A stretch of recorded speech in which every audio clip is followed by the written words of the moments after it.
Hello and welcome to the List Building Diaries, where I share what I did each week in my business journey to build my mailing list.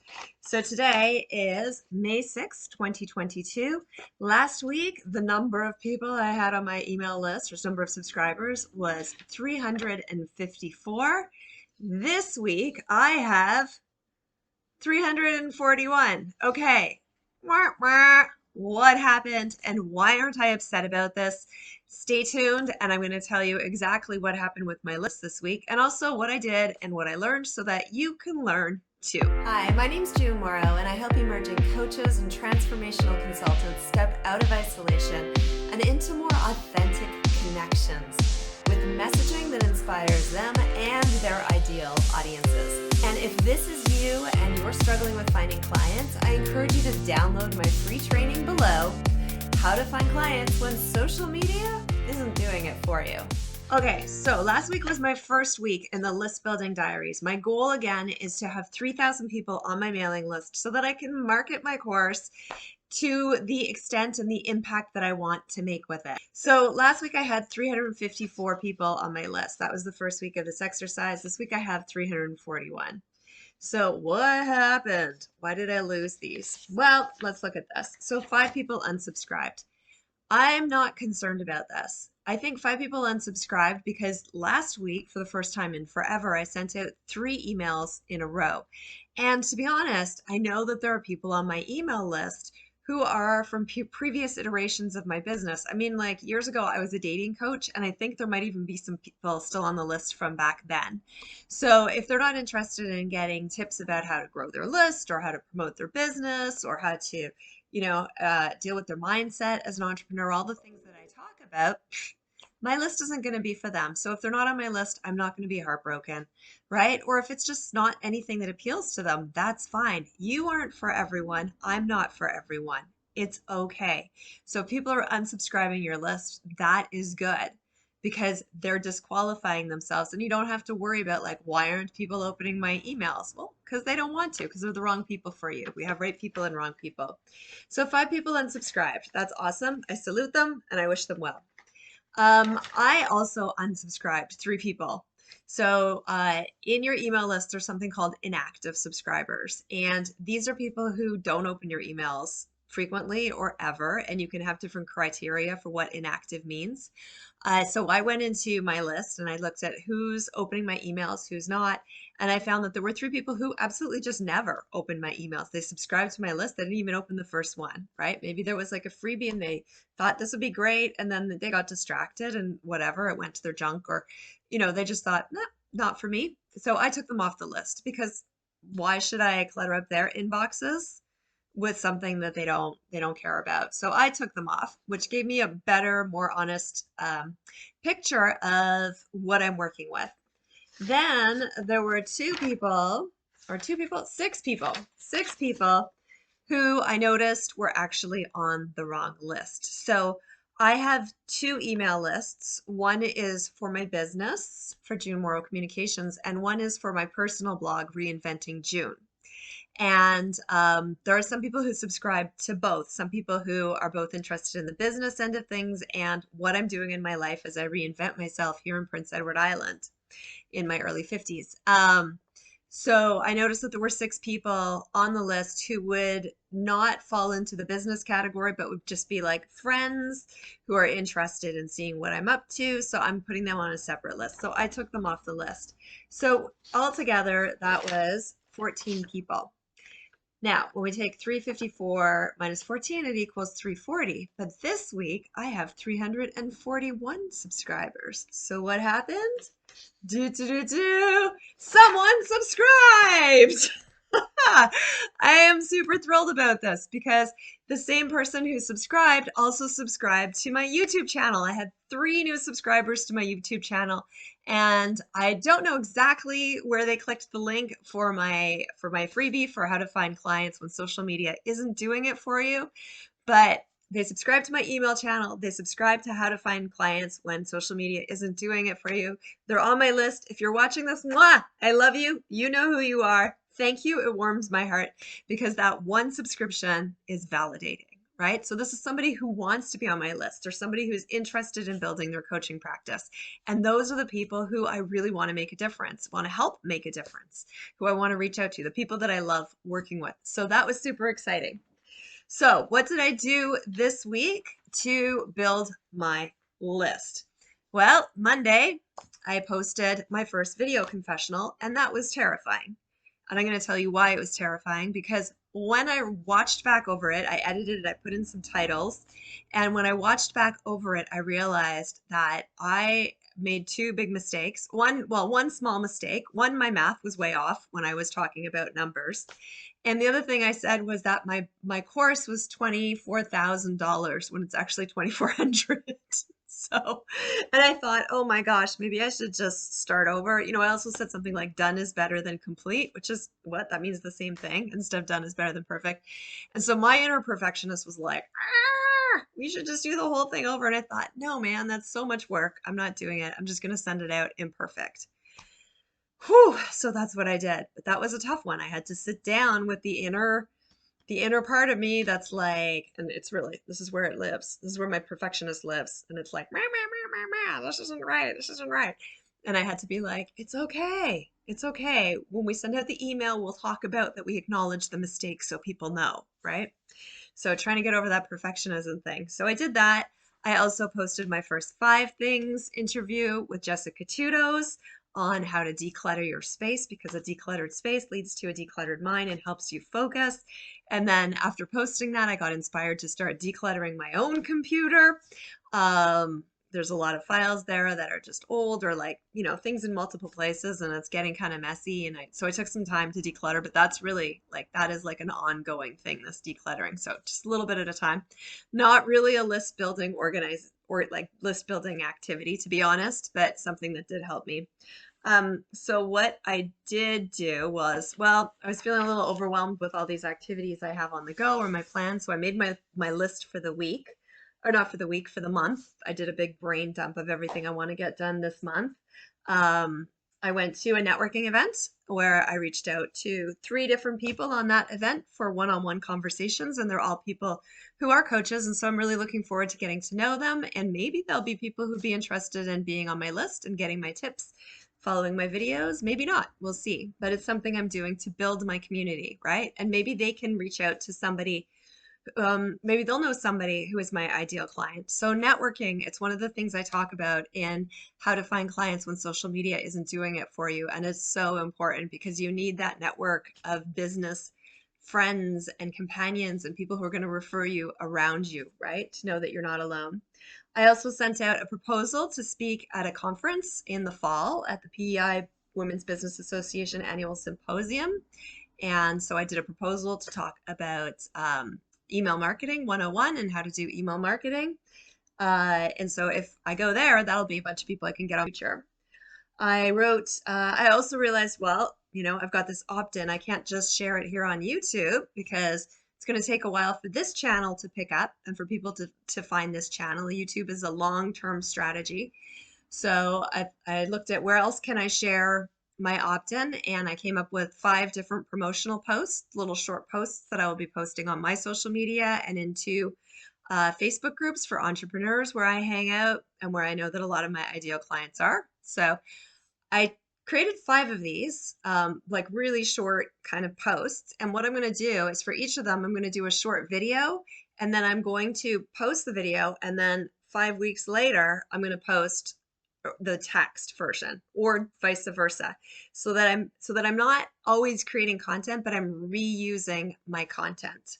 So I wrote posts for that. I also came up with some ideas that I can use to promote to the Knockout, which are these online co-working sessions where we get together and we knock out, boom, our content in 2 hours. So if you need to do something to promote your business and you're kind of putting it on the back burner, this is what the Knockout's all about. It started this week. I have 3 people signed up for that, which is super away. I also interviewed my next 5 things guest expert, Gemma Fong. She's going to be talking about how to get your website on the Google search page so people find you on Google. So really gurgle. I think that's what I'm going to call it from now on, gurgle. So how to find you on Google, how to get your site showing up and ranking on Google. So she is an SEO expert. So watch for that on Wednesday. Yeah, and then the final thing I did, which I think and I'm hoping to God will help me, and it's something I've been avoiding for a long time, is I reached out to a company that provides interns for your business. Like, so you pay them, but not as much as you might pay a VA. Because, well, let's just talk about the things that held me back this week. So, the things that held me back this week and hold me back quite frequently is I often bite off more than I can chew. I create these grandiose plans and I underestimate the amount of time it's going to take me. And then I spend a lot of time in the weeds, as I call them. So, or doing tasks that are not necessarily that I can do, but aren't in my zone of genius. So last week I talked about editing. Editing takes time, but it's something I can do. And it's something that I want my business, my videos like these to look a little polished, right? Like they don't have to be all like bells and whistles and woo, moving stuff all the time. But I do want to have some titles on them, and that takes time. So editing takes time. For me, looking for images to put with social media posts or to put on slide decks or to put in presentations, like those things take a lot of time and it kind of drains me. I'm going to be honest. The stuff I can do it and I do it listening to music on the radio, whatever, but it drains me. So getting an intern and somebody to help with these things, somebody to help with even just like putting up the things on YouTube, putting these videos on YouTube's, posting the descriptions or even writing the descriptions, all of those things I think will be helpful. So I am looking forward to talking to this company to see if it would be a good fit for me, and might take some of the stress off me so I can focus on creating content. I can focus on creating connections, getting out there, meeting more people, and inviting more people into my community in a really holistic way. Another thing that held me back this week is I didn't plan my week in advance, and I haven't really done a great job this week of my daily to-do lists. And so I was kind of scattered. At the beginning of the week, I actually took like 2.5 hours and I wrote down everything I wanted to get done this month. Last month was a write-off because I was moving. I had to buy all new furniture. Everything was chaotic. This month I'm back to work. It's May, but I wasn't organized. And I find for myself, just having that list, what am I going to do today? Going to my list and prioritizing what's most important really helps me stay focused and really helps me stay in momentum. So having a list can be really helpful. Other things that held me back this week, well, the weather, I'm going to be honest, it's been raining here, and this week was the week that they picked up the garden stuff, like the leaves and the twigs and stuff from your backyard. I'm living in a house now. I have a backyard, and I really wanted to rake while it was sunny because it's been raining, raining, raining. Tuesday was finally sunny. Also, I have sciatica, so when I sit for too long, I literally have a pain in the butt that shoots all the way down my legs. So I don't like to be sitting for too long. And so getting up and raking was really good that afternoon. So I kind of took the afternoon off and I did yard work. And then the other thing that held me back this week was I kind of think like I spent a little too much time alone. So I'm here, I live alone. I just moved to this place where I'm just making friends now. I'm just meeting people. And it is really important for me to get out at least a couple times a week. I went out on Monday night, which was fun, but I haven't really been out since. And I've spent a lot of time alone and I've spent a lot of time on screens. So, whether that means working late or watching TV. I totally binge watched Pen 15. PEN 15. Put it on your calculator. If you get that, you're over a certain age and you get this show. Um, and yeah, so I stayed up and I watched that. And then I had dreams about the show. And watching TV can be relaxing, but when you watch too much of it, it can actually be stressful because mirror neurons. So we take in what we watch on TV and we feel it. And if those feelings are stressful, we can feel stressed, and that doesn't help us relax.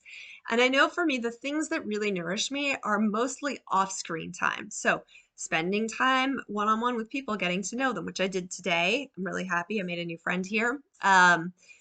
Spending time with my guitar, doing something offline, analog, not writing, because writing for me is online, but I bought coloring pencils and I bought a coloring book this week. And I have this vision that, one of the things I'll do for my downtime here is I'm going to get a record player and listen to records and just color. And that'll be like a nice form of chill, relaxing. Um, because so far it's just been the same habits that I had back in Toronto, which haven't been serving me. Binge watching TV being one of them. Also ate too much sugar, had too much caffeine on Thursday, and Thursday because of that, because of wherever, I was kind of a wreck by Thursday afternoon, emotionally not doing so well, coming up against, again, a lot of inner struggles about posting, sharing my opt-in, my inner voice telling me again, you're going to fail. Like, why bother? Just, this is stupid. Nobody cares, blah, blah, blah, blah. Like all the ugly, ugly thoughts came up again this week. And sometimes I'm able to give those parts of me some love. This week was just really hard, I think, because I hadn't been taking care of my body. I was a little burnt out. And so I wound up just taking a nap. Like Thursday afternoon, I took a 2-hour nap. So that kind of got in the way of some productivity, but definitely needed that downtime, needed that self care and that self love. So, what did I learn this week?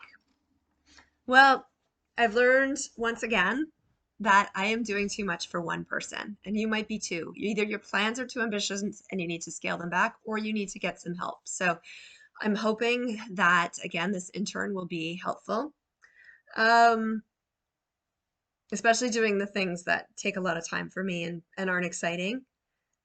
I'm learning that it is important for me like every second day here to get out and try and do something social with people or see people. I'm okay to spend one day alone, but when I don't see anybody for a whole day, it can be very, very difficult. Um, and that, there are things that I can do to recharge better. The one thing that I'm also learning, and I've been trying to do this, but I have not been consistent, and I do want to be consistent next week because it does really help just with your overall energy flow, is honoring the Pomodoro. So what is a Pomodoro? A Pomodoro is a way of working. It's a productivity sprint where you work for 25 minutes, then you take a 5-minute break, then you work for 25 minutes, then you take a 5-minute break. You repeat that 2 more times. You take a 15-minute break or lunch or whatever it is, and then you come back and you keep working in that way. And in that way, you're actually like stepping away from the computer every 5 minutes to do something different. And when I do this, I take that 5 minutes to practice my guitar and then I come back. And what I also do because of the sciatica is I sit for 25 minutes, then I stand for half an hour. Then I sit for 25 minutes, then I stand for half an hour. And that really, really helps relieve the pain that I'm in. So, what I learned this week is that I really need to do the sit stand and the Pomodoros a lot more consistently. I have an app for this called Pomo Focus that gives you a little alarm, but sometimes I get so into things, I just ignore it. So, I'm going to next week really try to do the Pomodoro technique. I will let you know how it goes. If you want to know more about the Pomodoro technique, I'm going to link a video by Megan Mins, who explains it really well and talks about it a bit in a con productivity lens, through a productivity lens. Yeah. And other than that, this week I started putting together my content calendar for the next 3 months.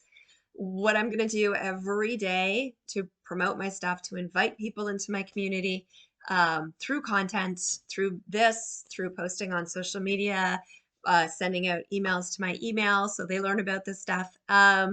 Yeah, so working on consistency and Pomodoro. Those are my 2 big goals for next week. If you recognize yourself or if you found this video valuable, I would love for you to subscribe to this channel. You can also download, as I mentioned a couple times, my free training on how to find clients when social media isn't doing it for you, when you're just exhausted and tired of the scroll all scroll, no show. I'm going to share some of the ways that I find clients, even when I have this smallish mailing list, that you can use too, that have actually lit up my soul a lot more than social media. So that's it for this week. 341 subscribers next week. Let's try and get it up there. I will see you then. And until then, I got this, you got this, we got this together.